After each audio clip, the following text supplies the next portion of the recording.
Hello, and welcome back to the Eyes of O Gaming channel for another game review. This time not quite as old as the retrospectives that we've been doing, but still with a few years since release.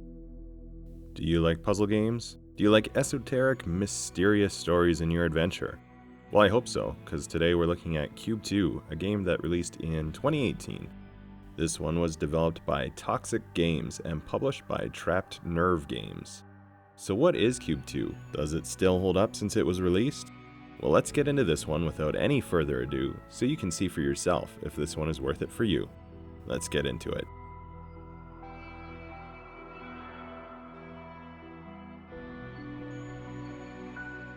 So what's going on in the general plot of this one? Well, you play as protagonist Amelia Cross, who's an archaeologist and will find yourself in some kind of an alien ruin. The main character is going to be confused as to what is going on or where they are, with the story being revealed to her and the player during the main campaign.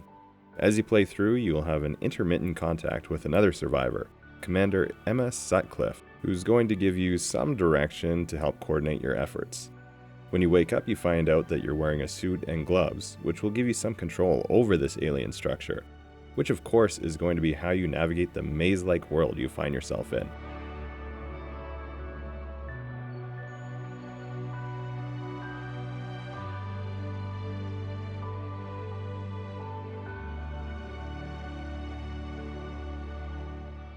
What are we going to compare this game to?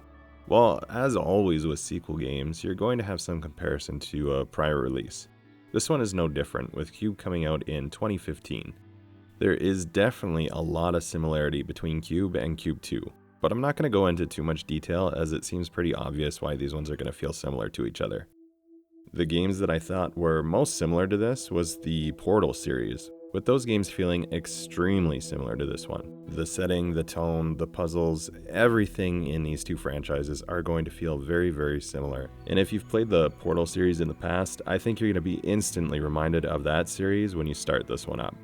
The last direct comparison that I'm going to make is the Turing Test, another puzzler game that feels quite similar with a dystopian or dark sci-fi undertone all through it. So I know I only mentioned a couple of games, but this genre just seems to carry a lot of similarities across the different franchises and titles. Basically, if you played a sci-fi puzzle game, it probably has some similarity, as they all tend towards a darker, mysterious, and have some kind of component of existential dread baked into the core of the game.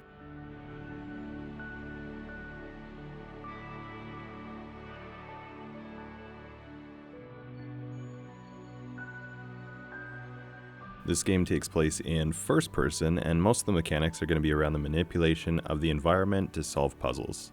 Really, aside from your power over the environment, the rest of the mechanics are really quite simple. As for the direct puzzle solving environmental controls, this one takes a little bit of a different approach, mostly centered around the creation of blocks and moving them, as well as extruding blocks from the wall, but includes some other actions such as manipulation of magnetics or moving different parts of the environment around. I felt a lot of puzzles in this one involve setting up a solution by moving or arranging things and then just making one action that triggers the events needed to solve the puzzle.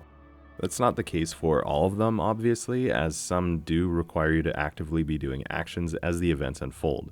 But it just felt like the vast majority were easily completed by reverse engineering them from the end result, then working your way back to the beginning through each step, and then just setting it off.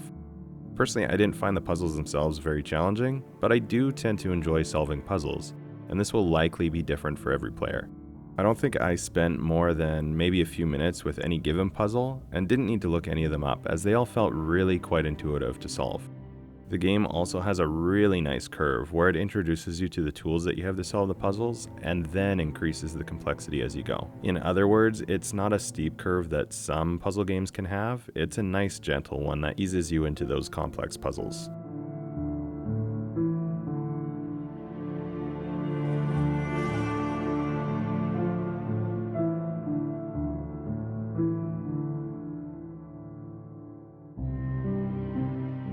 I felt that the graphics were pretty good in this one. They might be a little bit simplistic, but the great thing about these puzzlers is that they don't need to be anything cutting edge to get the job done. The neat thing about this is that it actually means that they have a lot more longevity than some other game genres.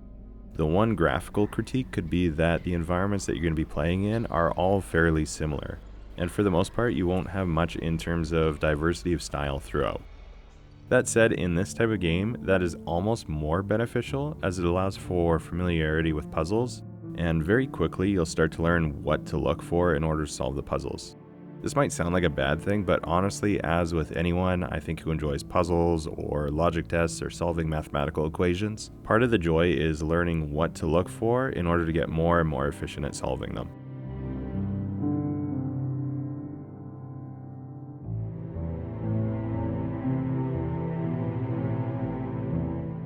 So throughout this review, I've been talking mostly about how the game is relatively similar to other games in the genre, but what sets this one apart from other games? Well, I would say that the biggest differentiator is going to be the story being told through the game.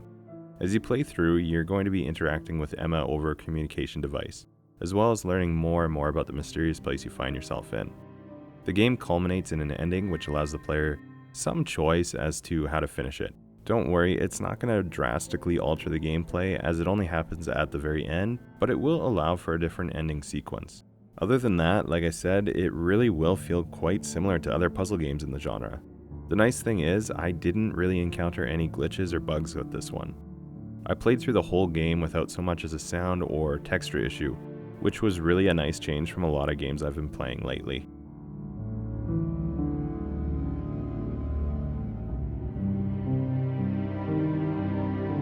Sound is going to be really minimalist throughout this game. Mostly all you're going to be hearing is the environmental noise as you interact with the various movable objects or devices. Aside from that, the dialogue is pretty well done throughout. I thought that the writing was decent enough to stay interested in what was happening, and the characters come across in a net positive way. Again, it will be fairly minimalist by design though, as the game will constantly try to keep things ambiguous to keep you guessing at what is really happening right until the end. I'll just play some examples now so that you make up your own mind. It looks like these cables lead through to more rooms. I'm gonna follow them, see if they connect to anything that can help power that central machine. Good idea. Let me know if you find anything useful.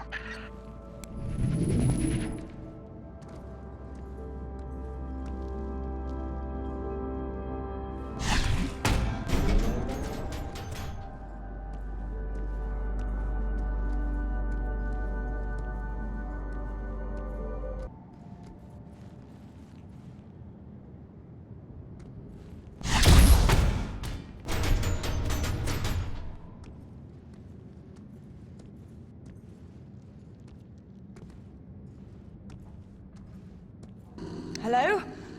This is Dr. Amelia Cross. I'm picking up your signal. I repeat, I am reading you clearly.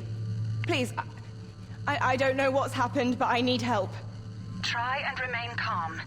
Your systems are slightly damaged. I can't identify what your rank was either. Looks like you're suffering from cryogenic-induced amnesia. What? What are you talking about? You must have been part of Vitruvius, tasked with destroying the QUBE.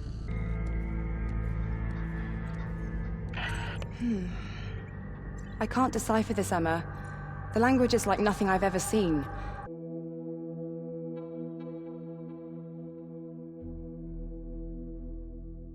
Alright, so objective analysis over. We're coming into opinions. Why do I give a disclaimer? Because I think it's important to remind people that games are made in a way that there's always a game out there for someone. Every game is not going to appeal to a specific person. Because if a single person liked every single one, there'd be no variation between them. They would end up being catered to just one specific taste, and many people would be left without anything that they enjoy. Personally, I think this is great. Even if I personally enjoyed something or not, it doesn't mean that the next person will have the same experience. For instance, I could think a game is terrible for me, and the next person might have it as their favorite of all time. And why do I say this? Well, whether or not I liked it, if the game looks interesting to you, give it a try. If not, pass on it. You don't need someone else to decide for you if a game is good. But I really do like to let you know how my own experience was, simply for a more personal connection. Maybe we can talk about it in the comments and see how you felt about the game.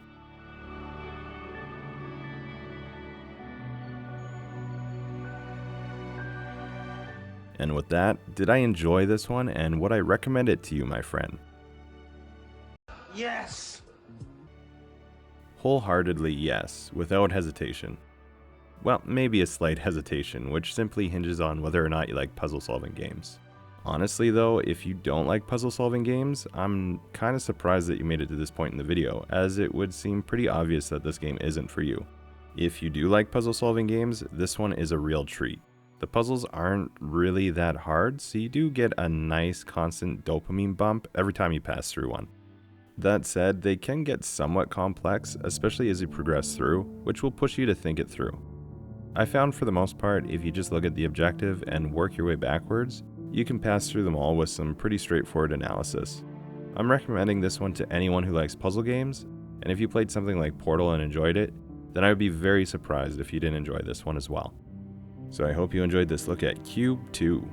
Have you played the game already? Did you agree or disagree with my assessment? I would enjoy to read about your takes in the comments section as well. Please like the video if you found it entertaining or informative, and also consider subscribing to the channel.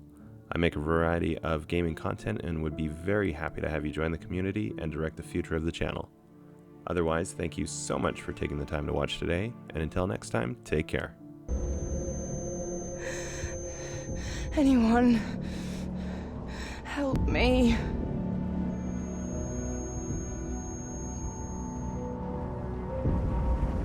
Please.